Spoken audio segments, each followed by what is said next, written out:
Again, everyone, assalamu alaikum wa rahmatullahi wa barakatuh. Aujourd'hui, mon intention, si Allah le veut, durant les 2 prochaines heures ou moins, est d'essayer de couvrir une analyse de la sourate At-Takathur. C'est une des sourates les plus courtes du Coran. Vers la fin, c'est la sourate numéro 102. Cela fait partie d'une série que je vais essayer de terminer d'ici les 10 prochaines années. Série qui sera une analyse en profondeur du Coran, au meilleur de mes capacités. Ma tâche dans cette série est double. Faire beaucoup de recherches personnelles, d'études, de discussions. Merci. Mais en même temps, d'essayer de présenter les choses dans un langage le plus simple possible. Je ne veux pas atténuer ce que j'ai appris, mais je ne veux pas non plus vous accabler avec des choses techniques. Plusieurs personnes dans l'audience, et je comprends, ne sont pas des étudiants en langue arabe.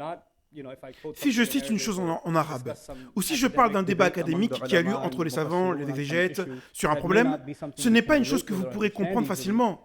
Même si c'est important pour moi, je vais étudier et apprendre tout ça, le rendre simple. Puis, vous le présentez si Allah le trio le veut. Pour ceux qui sont étudiants du Coran, ceux qui étudient le tafsir, et qui ont une question profonde, on pourra peut-être en parler durant la pause, si Allah le trio le veut, en abordant des sujets plus complexes.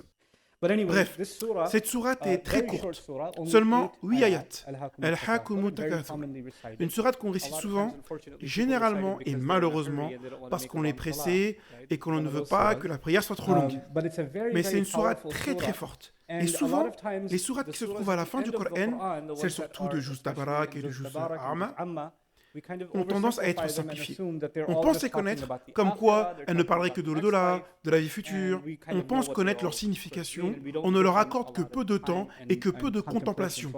J'espère donc que l'on va briser cela en allant en profondeur du mieux que l'on peut, si Allah le veut, en essayant de comprendre la nature profonde de cette sourate. Durant mes propres recherches, j'ai réalisé que comprendre la structure, chaque sourate est un discours venant d'Allah. Et un discours est efficace seulement s'il est organisé. De ce fait, la parole d'Allah a le meilleur agencement possible. Il est donc très important de comprendre l'agencement de chaque sourate et comment le tout s'organise, comment les arguments sont-ils faits, comment l'introduction, le corps du texte et la conclusion sont-ils faits, comment ils s'adaptent les uns aux autres. Il est important de faire cela avant de préciser comment cette sourate est reliée à la sourate précédente et à la suivante. Il y a un problème ? Ah, ok. Oui, je bouge beaucoup. Je vais essayer de rester fixe. Si donc, oui. Wow, c'est très fort. Hein? C'est trop fort même pour ceux qui sont au fond. Ou c'est bon? C'est bon? Si elle le veut. S'ils avaient un micro qui s'accroche, ça serait...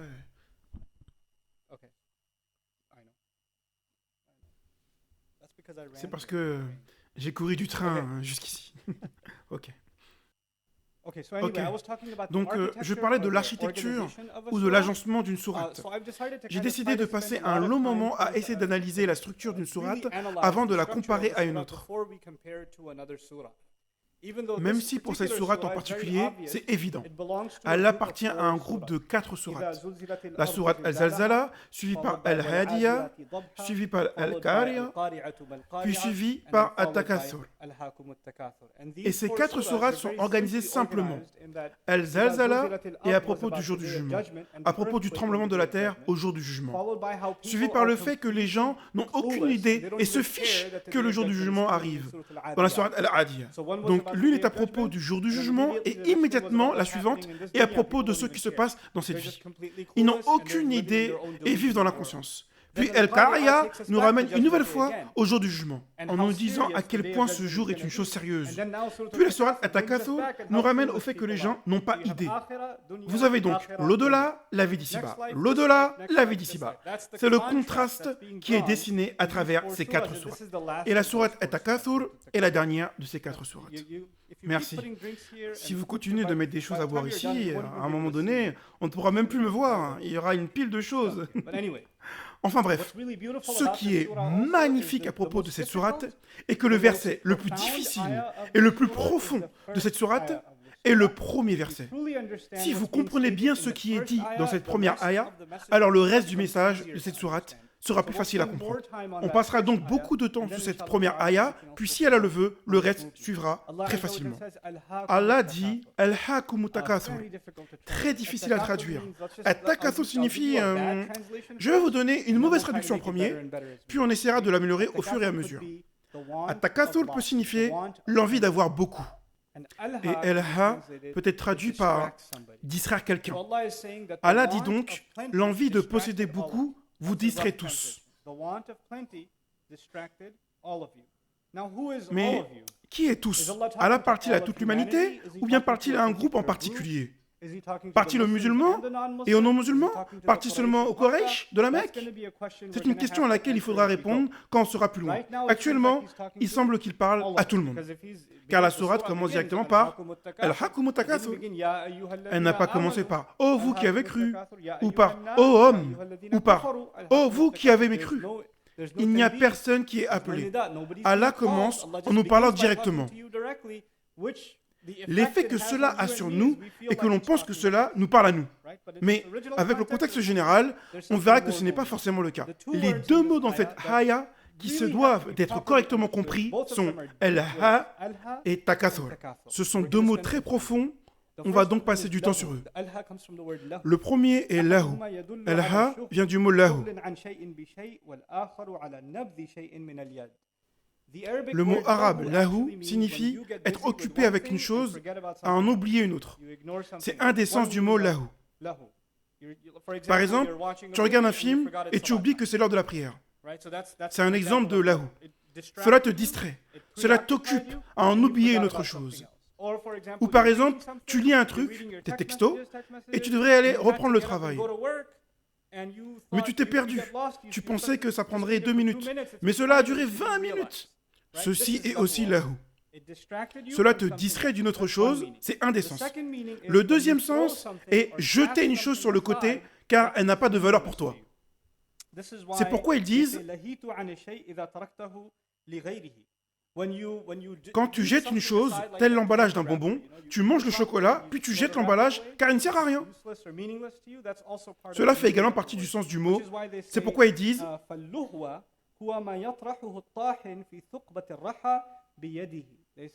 quand tu manges et qu'une chose reste coincée entre tes dents, tu l'enlèves puis tu la jettes.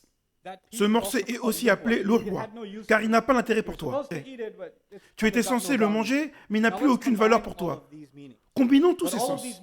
Tous ces sens suggèrent que lahu est quand quelqu'un est distrait par une chose peu importante, à laquelle il donne plus d'importance qu'à une autre, qui elle est importante.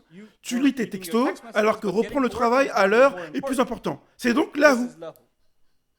Par exemple, si tu es censé réviser pour un contrôle t'attend, il ne te reste plus qu'1 heure. Mais toi, tu es occupé avec Pokémon Go ou autre.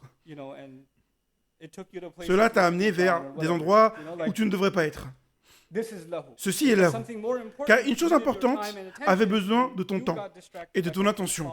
Mais tu as été distrait par une chose qui t'a causé cela. Ceci est le mot lahu. Mais quand vous dites El-Ha, cela signifie que c'est une chose qui t'a causé cela. Tu n'as pas été distrait de toi-même. C'est une chose qui t'a fait être distrait. Une chose t'a submergé. Elle a pris le dessus dans ton esprit. Ce qui t'a fait perdre le sens de priorité. C'est le résumé de l'idée. Le fait de perdre le sens de priorité. Le fait de ne pas se rappeler ce qui est important et ce qui ne l'est pas. Maintenant, traitons le mot takathur. C'est un mot très lourd. C'est un mot étrange qui est utilisé un certain nombre de fois dans le Coran. Il peut signifier 4 choses, et elles sont toutes reliées les unes aux autres. Si Allah le veut, ça sera simple à se rappeler.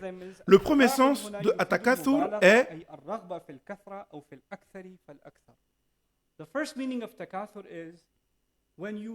quand tu veux plus, encore et encore et encore, sans être jamais satisfait. Laissez-moi vous donner un exemple avec les jeux vidéo. Certains d'entre vous sont des gamers. Vous n'avez pas levé la main. Demandez juste pardon à Allah. Si vous êtes un gamer, les jeux en ligne ont souvent des trophées. Vous devez obtenir des points, être bien classé, avoir des trophées, etc. Vous suivez attentivement le nombre de trophées que vous avez, et à chaque fois que vous réussissez, un trophée apparaît à l'écran. Félicitations, vous avez obtenu l'argent, ou l'or, ou un statut, etc. Et cette idée de « mince, j'ai obtenu l'argent, je me dois d'être or, s'il est or, je me dois d'être platine, je me dois de battre le record, je dois atteindre ce niveau, je dois obtenir 3 étoiles à chaque niveau d'Angry Bird, peu importe ce que c'est. » Vous vous sentez obligé. Ah, il y a de nouvelles choses qui arrivent. Non, c'est pas grave. C'est du lahu, c'est distrayant. Bonne démonstration. L'idée est donc que tu n'es pas satisfait et que tu veux toujours plus. Ça peut être le cas pour des choses sans importance. Ça peut arriver à un enfant qui joue aux jeux vidéo et qui veut battre son record dans Street Fighter. Ça peut arriver au travail. Tu obtiens une promotion, mais tu veux la suivante, puis encore la suivante. Ça peut arriver avec l'argent. Tu attends d'économies, mais tu veux mettre toujours plus de côté. Ça peut arriver aux personnes qui n'ont de cesse de rénover leur maison. On vient de finir le salon, et maintenant on doit s'attaquer à la cuisine. Et quand on aura fini, on construira une extension. Et quand on aura fini, on fera le salon d'en haut. On doit refaire la moquette. On doit repeindre aussi. Il y a toujours plus à faire. Et cela te préoccupe constamment. J'ai un ami non musulman, un gars très intéressant. À chaque fois que je lui demande « Alors, Kodbo ?» Bah, je travaille sur la cuisine. Tu travailles sur cette cuisine il y a déjà 3 mois. Bah, c'est comme ça. Certains travaillent constamment sur la voiture. Ils ajoutent un aileron, un pot d'échappement, très cher, etc. Cela les occupe constamment. Ceci est la première implication de Atakaso. Quelqu'un qui est lancé dans une chose qui ne sait pas quand s'arrêter. Il ne s'arrête jamais.